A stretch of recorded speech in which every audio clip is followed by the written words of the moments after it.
Hello all you beautiful people, Jules here for WhatCulture.com, and I don't know about you, but I am still rice balls deep in Sekiro Shadows Die Twice.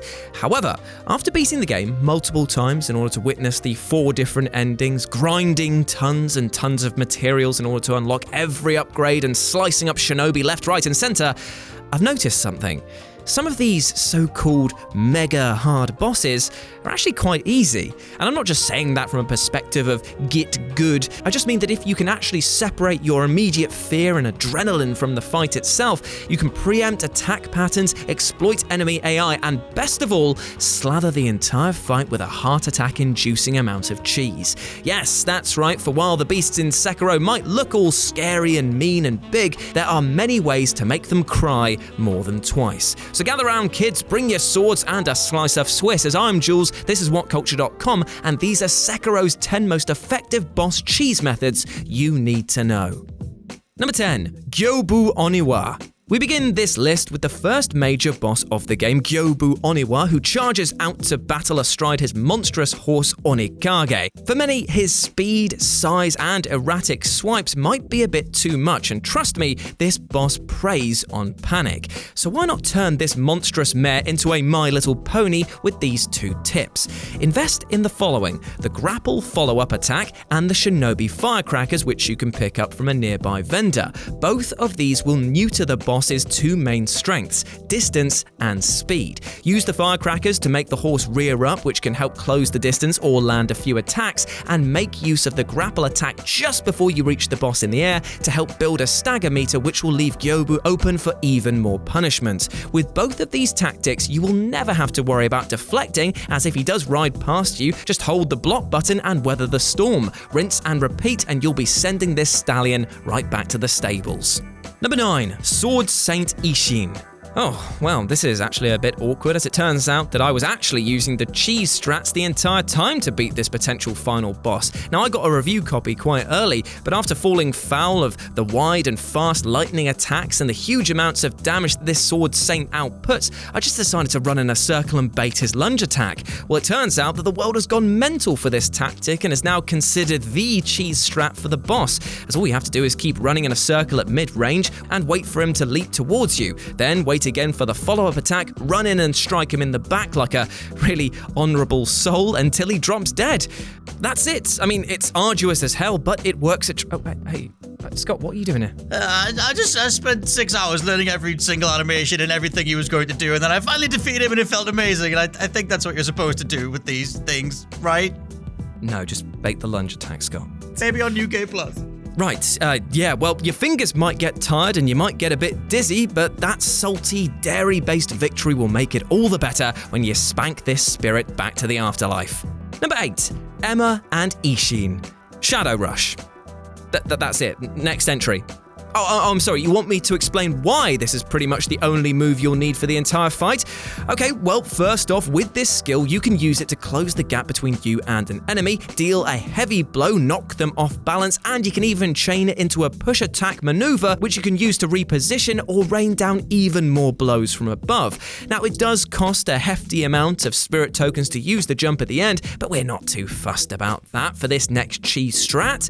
If you've chosen to walk the path of evil and sided with Father Owl in order to take over the land with your power, Emma and ISSHIN will try to stop you.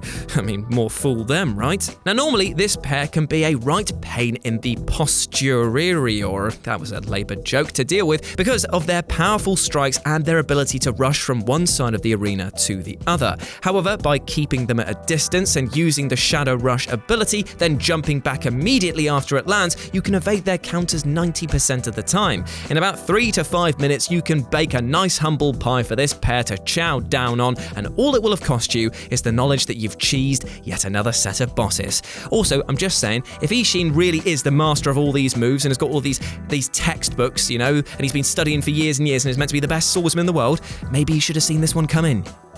You goof.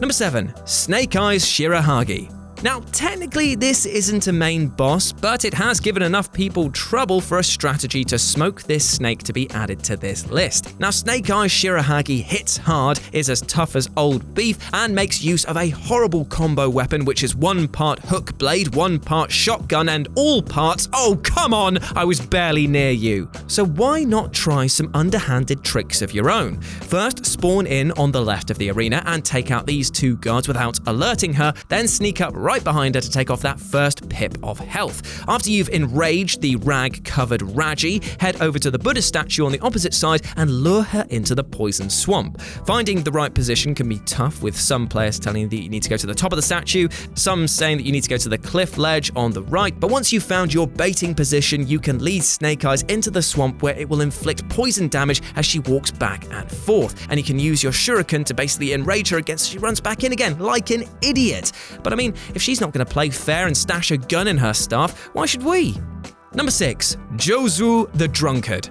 When you first meet this mean drunk for the first time, it's likely to be accompanied by a cry of, "Are you actually kidding me?" As not only is this lardy lad about 3 times your size, but he's also brought his entire entourage with him who are more than willing to back him up. I mean, you got shield guys, an archer, men with torches, all of this, plus a man who will slice you up like meat on a deli counter. Well, you know what else is on this deli, pal? Cheese. And it looks like you're next in line. So all you need to do is head left when you reach the lake, go inside this building and stab up all the people inside. Head on through and out the other door, performing a cheeky backstab on whomever you choose if you so fancy, then immediately sprint to the right side of the pool again. This will draw the large lad over, but he'll lose interest the moment you hit the water. Wait for him to calm down, sneak out and backstab him. Then, and only then, should you head to the other side of the pool and ask the elite guard for help. Together, you should easily be able to tag team this tubby terror, and victory is all but assured. Number 5. Demon of Hatred. Now, I don't know about you, but the Demon of Hatred sure gave me a lot of trouble when I first encountered it. He's mean, he's large, he does weirdly comedic dances, and he also hits harder than finding out that you were actually the reason that your parents divorced. For many, the issue comes from the fact that he acts like a Bloodborne boss in a game which teaches you not to fight with such a dodge-happy mentality. However, as this brilliant tactic shows, which was first posted by YouTube user Tyrannicon, you could make this Demon of Hatred look like a demon of half-wits by goading him towards this area to the left of the arena, then sprinting over to this tower. And if you do this tactic, you can beat this boss in literally a minute. By luring him to this area, the demon is now trapped, and scaling this tower will allow you to leap to this roof, and by doing so, this provokes the demon to circle around, and good night, squire, because you've just kindly fallen off the edge of the stage. It's kind of like a modern retelling of the ceaseless discharge from Dark Souls, and it's incredibly useful to do on New Game Plus runs because of the higher posture damage you end up taking in these modes. Number 4. Corrupted Monk Spirit. The spirit of the corrupted monk can be quite a challenging foe. While you've got a fairly big arena to play around in, the monk can traverse this quickly and use wide sweeping attacks to carve through your health like butter. However, if you've paid attention to her ghostly form, you'll start to realize something. She's not actually all there, both physically and mentally. By this, I mean that if you pop some divine confetti, you'll get a damage boost against her, and if you use snap peas or the brilliant troll-esque malcontent finger whistle, you can effectively stun lock the monk until the sun goes down. When you snap a pea or blow a jaunty tune, you'll get about 3 seconds to wail on the monk. Rinse and repeat, and you'll be taking her down quicker than your mum takes off her leopard print thong when yours truly shows up to read the meter. I kid, she doesn't wear any underwear, she's that type of lady, and also, that's my one per list. Number 3. Corrupted Monk Real. Oh, bless you, corrupted monk. You can't seem to catch a break, can you? First, we just showcased how a few portions of side salad completely undid you, and now here we are about to showcase how you can take down 2 pips of this boss's health in around 30 seconds. So the first thing that you'll notice is that the corrupted monk's true form is a fan of theatrical entrances. So why not exploit that flair for the dramatics by zipping up into the trees to the right and working your way behind her. From there, if you time it right, you'll be able to leap off and stab her with a death blow as the animation ends. It's a little tricky to get right, but once you notice the window, it's easy to nail. From there, immediately zip back up into the trees and wait for her to guff out some mist. You'll see from this elevated position that she's crouching in the fog, so make kick like a killer in the mist, get that? Gorilla in the mist, what a great pun, and leap down with another death blow. From there, you've only got one pip left to take out, and with a full stock of healing items, you'll likely be able to bash your way through this no problem. Number 2, Lady Butterfly. This might have been the biggest barrier for many newcomers to Sekiro, as Lady Butterfly does not play the way that you might expect. Instead of succumbing to your repeated strikes, she'll knock you away and use distance to launch kunai as well as herself at you in unpredictable ways. It's a fight that punishes you for trying to stick to the same tried and tested methods, so why not switch things up and absolutely cheese her with one move and one move only. All you need to pull this off is the Nightjar Slash, which allows you to dash forward and swipe at the same time. Walk up to the old bint and take a swing. Now she will block this, but this is her first and final mistake, as it's in this moment you unleash the Nightjar Slash over and over and over. This will build her posture bar to breaking point in less than a minute, and boom, how do you like the taste of my blade, you tightrope tosser. If she does manage to push you back, then just reset, begin the chain again, and remind her who's the actual boss. In the second phase, all you'll need to change up is that you'll just need to avoid the spirits at the beginning. This seems worrying at first, but all you have to do is circle around the arena, and when Lady Butterfly turns them into spirit bombs, hide behind a pillar. So yeah, one move over and over, and standing still. It seems mental when you think about how much trouble she gave you originally, doesn't it? And number 1, Shichimen Warrior.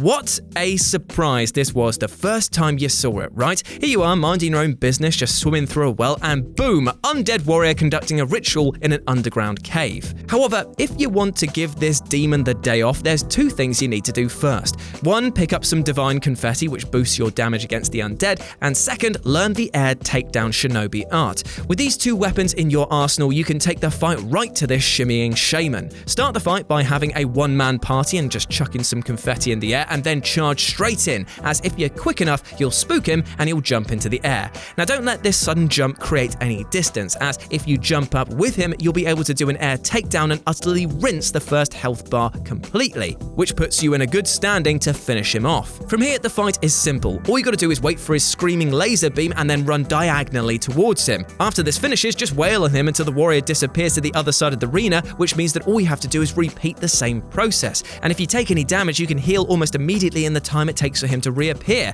Dodge the lasers and then slice him up with your makeshift lightsaber. Job done. And there we go, those were 10 tactics to help you utterly cheese some of Sekiro's hardest bosses. Let me know what you thought about it down in the comments section below, as well as any other tactics that you have found or seen online that we might be able to make into another list. And a huge shout out to all of the footage that we've used here, because some of these guys have gone for hours trying to find the most cheesiest ways in order to make one of the most difficult games of 2019 an absolute piss take. But there is one thing that you should definitely not cheese on, and that is how you treat yourself. You should treat yourself as fairly, both mentally and physically, as you possibly can. It is very important. And if you're struggling with stuff like that, then just remember, there are people out there, friends, family, professionals, who will be more than happy to listen to you. Trust me, people care much more than you might think. As always, I've been Jules. You have been awesome. Never forget that. You can go follow me at RetroJ with a 0 over on Twitter, and I'll speak to you soon. Bye!